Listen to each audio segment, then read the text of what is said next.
Philippine journalist and Nobel Peace Prize winner Maria Ressa has been acquitted of tax evasion charges by a Manila court.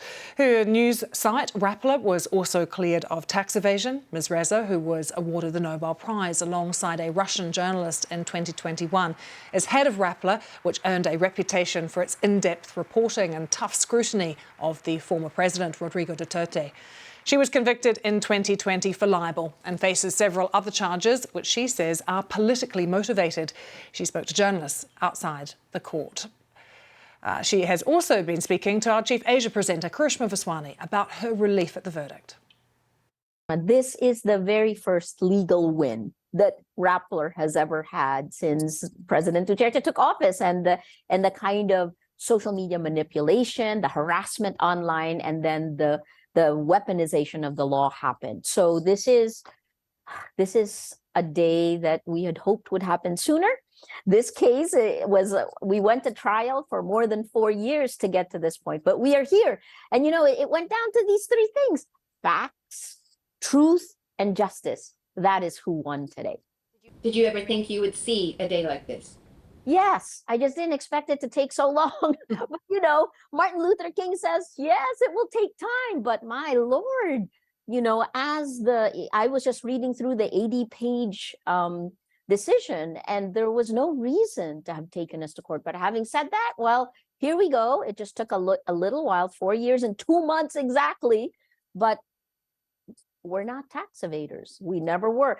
And you know, on your case, I mean, this was incredibly important because this was about investments in the Philippines, investments in a startup company, right? That's the other part. So it was where business and economics, where rule of law, which is necessary for growth, and finally the last one, human rights and press freedom.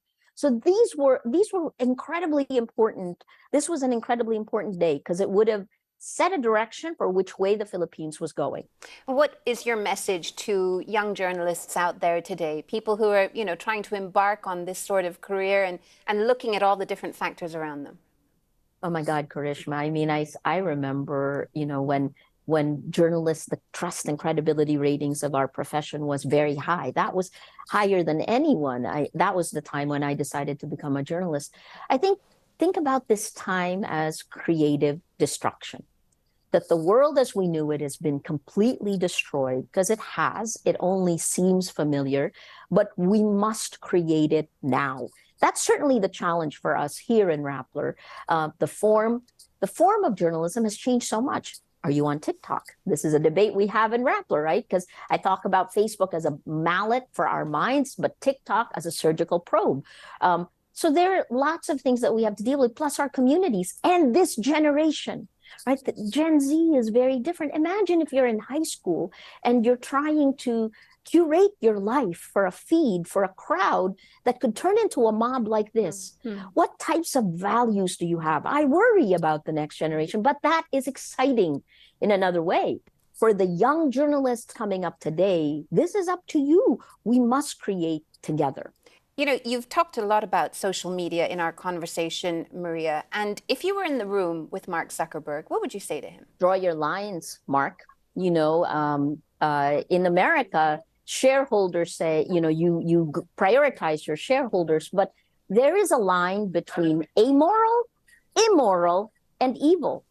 And you have to know when you cross those lines, when what you have created inspires autocracy and fascism, inspires violence, enables genocide. This should make you think. The Dmitry Muratov, who won the Nobel Peace Prize with me in 2021, just came out with a video last night where he asked President Marcos to think about his obituary. Mark, think about your obituary.